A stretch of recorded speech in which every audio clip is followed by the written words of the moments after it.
If you're looking for better contact, more consistency, without a ton of faffing about, you're going to love these tips. Let's get into it. There are lots of things that Arnie did, like he even called a book, Hit It Hard. He always gave the ball a positive thump. And how was he able to do that? There's lessons that he did, that he had all the way through his career. And it started with his grip. Years and years ago, I read a book by Arnold Palmer, and my dad got it from me from a library. It was a very old book, and I don't remember a ton of it, but one of the main aspects was talking about the grip. Now, there are specifics that we can discuss, but it was more about his intent, and his dad told him that he had to never change his grip, because it was the only connection to the club. So his grip was always the first point of focus for him. And he made it work again and again and again. And what he would do is ensure that he had it in the fingers on the palm here, and he would apply pressure so it would be very tight and compact in the fingers.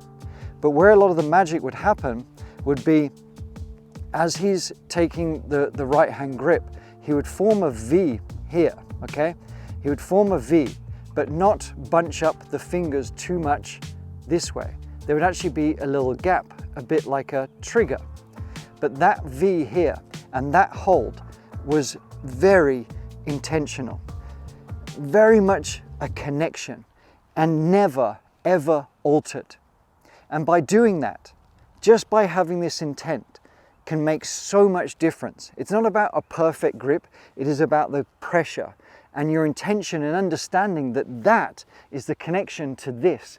And the more we can sort of control and feel the grip, feel the weight of the club in the grip, in the hands with that firm movement, the better control you're going to have of that club face. Less you're going to have to worry about what the body is doing. So grab a club right now and make sure that you do have it in the grip. Make sure that in the fingers, make sure that you do have the right hand more in the fingers, and that V is pointing to your trail shoulder. The V is going this way and the V is going this way. But just try and monitor if you've got that trigger finger. It doesn't mean we're applying pressure here, it's there sort of following along for the ride, because we are kind of pulling it this way a little bit throughout the backswing. And I actually thought about this a couple of weeks ago, and it was maybe 11 o'clock at night, and I just grabbed a club. I was wearing my slippers, pajamas and things like this. I grabbed a club with it in my hands and had that memory of the book talking about just how important the grip was, that it didn't matter what else was going on, but it's like, here, this is my connection, and no matter what I do, all I have to ensure is that I slam the club face back on the ball, okay? So I'm here. It's all about the grip. I don't give a damn what the rest of the swing is feeling, but I have a positive intent through the ball. And it did wonders. I was hitting it out the middle every single time. And I was like, is this magic? No, it's just obvious. And I want you to try the same. Have that intent. Make sure your grip on every shot has purpose and you stick to it. And your consistency will be very noticeable. The next phase is ball position. Sounds boring, but it plays such a big factor. In teaching nowadays, majority of the time you are told to move the ball around depending on what club. Driver up here, 3-wood there, mid-irons, back, wedges back. A problem is, way too many of you have the ball too far back. It's more predominant when we're hitting irons, but in driver, let me explain. Because if the ball is a little bit too far back, what can happen is the arms tend to sort of get stuck a little bit here, and your intent is to throw the hands and hit at the ball because we're a little bit stuck. If I'm exaggerating, we're sort of stuck here, right? What happens is, if you have the ball a bit more opposite your left foot, what it's doing is actually not just helping your angle of attack, but your center of gravity is moved this way, okay? So now all of a sudden we are a little bit more behind and we can hit up on the ball, okay? It plays real dividends because what happens is we're able to sort of rotate and get through just a little bit easier rather than getting stuck and hitting at it. So next time you're on the tee, put your feet together so the ball is in the middle of your stance, and then step to the right. And your center of gravity will be behind, and you'll have a lot more freedom to get through. Now I'm going to show you how it works on the irons. A general tendency is to have the ball too far back. Why? I think it generally comes from wanting to help the ball up in the air instead of trusting that we're striking down and through, okay?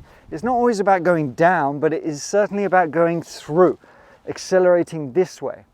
And older golfers, you know, the legends, generally the way they used to play wedge shots, because everything was sort of just on the inside of the heel, like one club, the only variant they would do, whether it was a mid-iron or if it was a wedge, they would stand a little bit closer, okay, which is going to move that center of gravity a bit more sort of ahead of the ball rather than if we're moving this way, as we saw with the driver.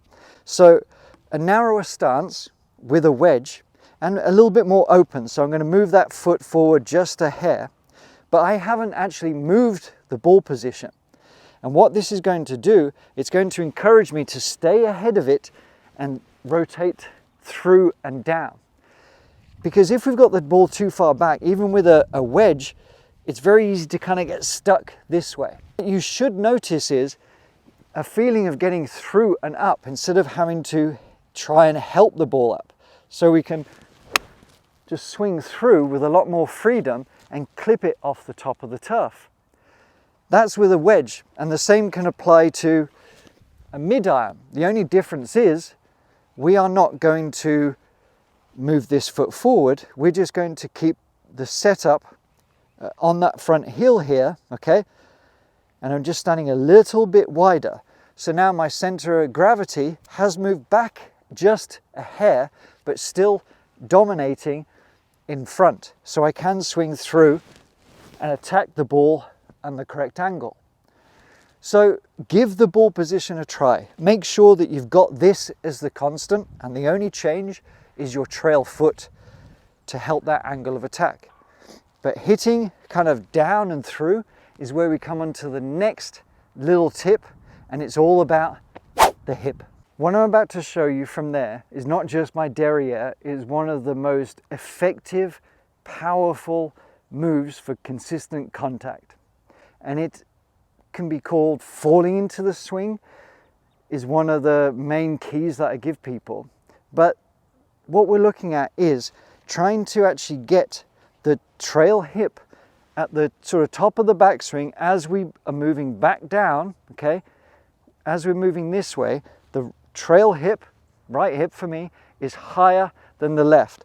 And if you look at a lot of these snapshots of some of the best players ever, you'll see that they are kind of about here, really loading in to that front side. This hip is higher, and then it's falling down this way. What we'll see too often with players, you know, of all ages and all abilities really, especially around 15, 20 handicappers, there'll be this sort of over rotation this way, but then the lifting up here. So it's actually the opposite. So what happens is we get a little bit stuck, then the hands have to fire through to try and make contact, instead of this falling down where this hip is higher, so we can get the correct descent, especially with irons, to be able to strike the ball first and then the turf.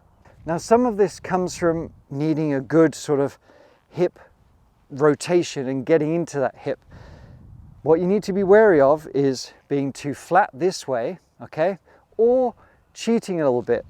And what I mean is to try and get that tilt, okay, or that right hip, the trail hip a bit higher so you can descend and load into that front side. Don't cheat by straightening the leg. Because if you see what I do here, I can get the right hip higher by straightening the leg this way, all right? But I haven't actually gotten any real rotation, and what can happen is I'm a bit stuck and I'm still going to go this way.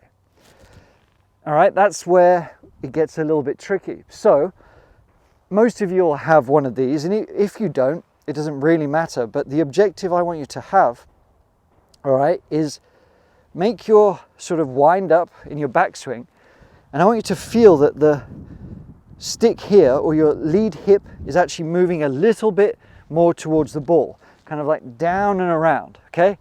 So it's going this way. That ensures that we've got enough turn to be able to fall into the swing. Fall this way, okay, with that trail hip higher, and we're striking down and through. It's a very, very powerful move. So that's the way you can train it, okay? You don't even have to hit shots.